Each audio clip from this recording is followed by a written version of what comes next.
welcome to Sherdil IT Academy. Today we are going to discuss about elastic load balancing, how we can balance the existing load of the machine or the new machine using the Amazon service called ELB or elastic load balancing. So let's get started.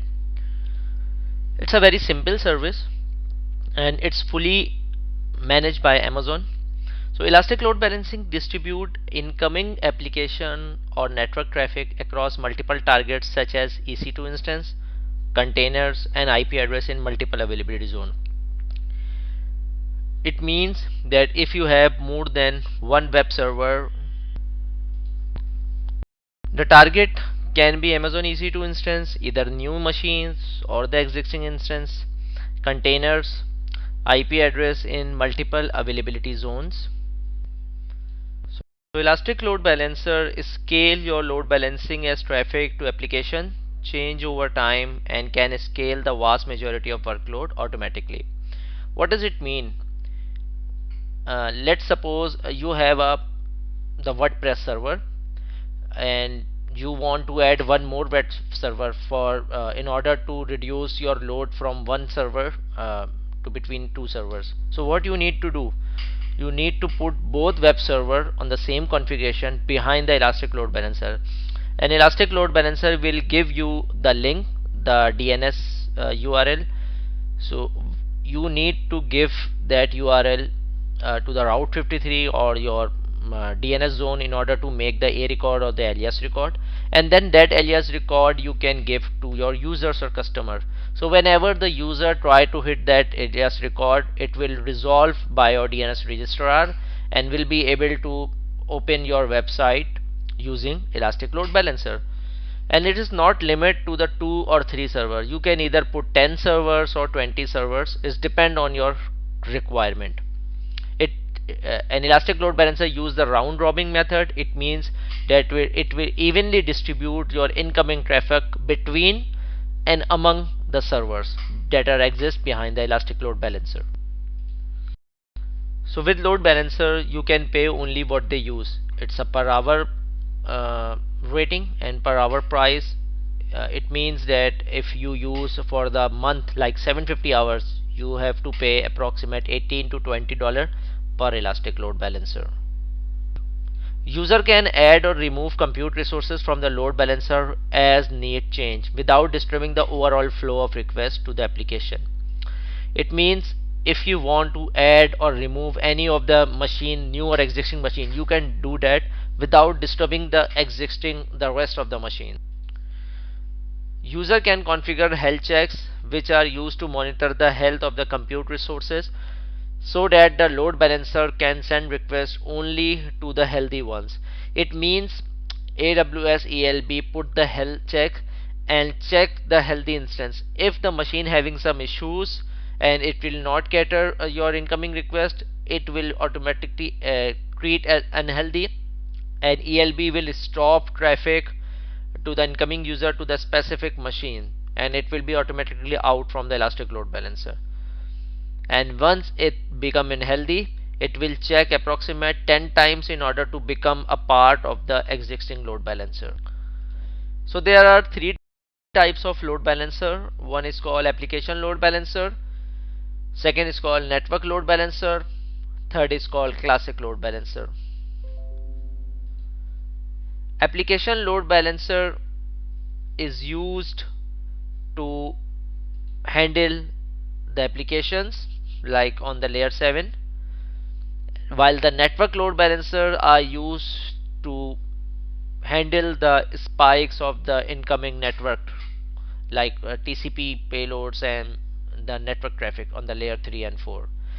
And the last one is the classic load balancer, is used for the simple type of load balancing. It is also an old method of the load balancer. So most of the time we use the classic load balancer for the small and medium business, but whenever we use the containerized application, when we use the redirection, and when we use the application related deployments, we normally prefer the application load balancer. Load balancer, let's talk about the application load balancers. An application load balancing function at the application layer, the seventh layer of the OSI, Open System Interconnection. How it works? So after the load balancer receives a request, it evaluates the listener rules in the priority order to determine which rule to apply, and then select a target from a target group for the rule action.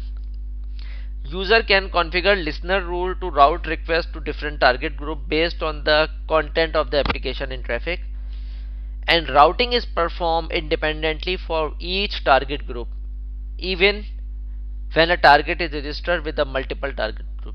Target means your EC2 instance. It might be possible that one EC2 instance become a part of a multiple target group.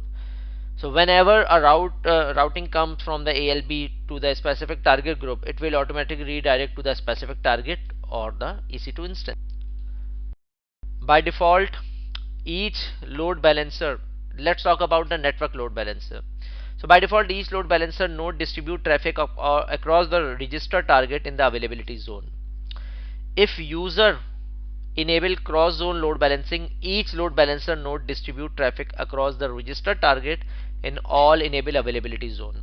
It means we have to enable the cross zone load balancing in order to make sure that our request will be redirected and will be moved to rest of the machines that are exist in the separate availability zone. So if you want that your request distribute to the all availability zone, you must have enabled the cross zone load balancing. Enable multiple availability zone for load balancer and ensure that each target group has at least one target in enable availability zone. This increases the fault tolerance in the application. So if you are a solution architect, you should be responsible in order to maintain this type of facility. Like you should deploy multiple subnet in each availability zone in order to make them success. Let's talk about the classic load balancers. Classic load balancer is a simple load balancer that only work on the round robin method and on the listener basis, as compared with the application load balancer which is working on the targets and target groups. So this increase the fault tolerance of the application. Elastic load balancing detect unhealthy instance and route traffic only to the healthy instance. Load balancers serve as a single point of contact for client. This increases the availability of the application. User can add and remove instance from the load balancer as they need change without disrupting the overall flow of request to the application. It means user can handle by adding or remove instance how much required the instance in order to make to handle these type of loads. Like if you think that your website hits more than 2000 users, definitely you need to add 2 or 3 servers. So it's your responsibility, and you should know that how many servers do you want to deploy in the specific elastic load balancer in order to complete the user request. Because if you don't add these servers, what will do, it will stuck the specific on the one server, and their specific server will be stuck, and no user will be cater to use your application or your website. Elastic load balancing can scale to the vast majority of the workload automatically. So a listener check for connection request from client using the protocol and the port, because classic load balancer work on the port base. Like in the internet facing site, you will enable the port 80 or 443 like HTTP or HTTPS. So suppose you have a website www.apc.com with the HTTP. What you need to do, you need to enable port 80 on the internet facing of the elastic load balancer, and then all the incoming traffic that are coming from internet to your port 80 will be redirected to your 8080 or 8090 or any other port in order to connect in order to open your website from the specific port or protocol.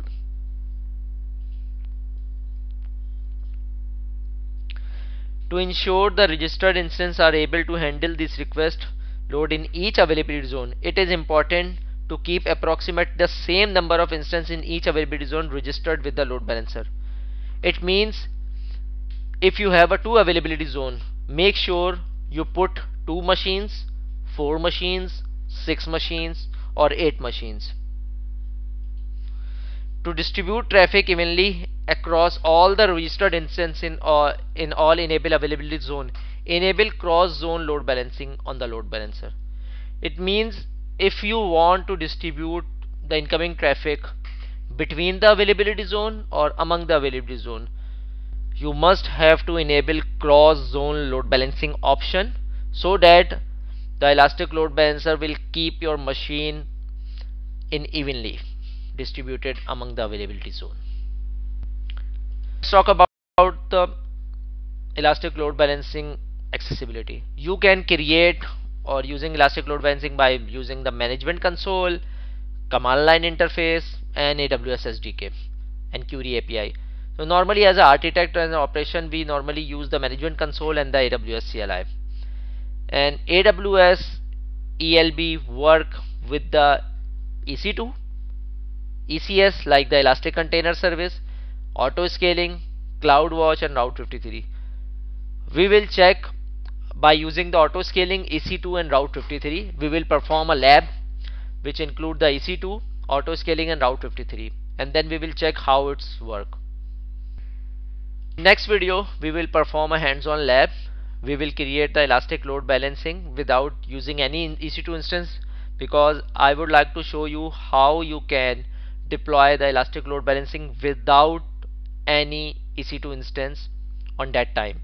Later on you can add it manually or with the help of auto scaling, and then we will configure the ELB listeners and the security group, so that whenever the machine will join the elastic load balancer, the ELB listeners are automatically connect with the ELB and your website will be open up and running in front of your customer.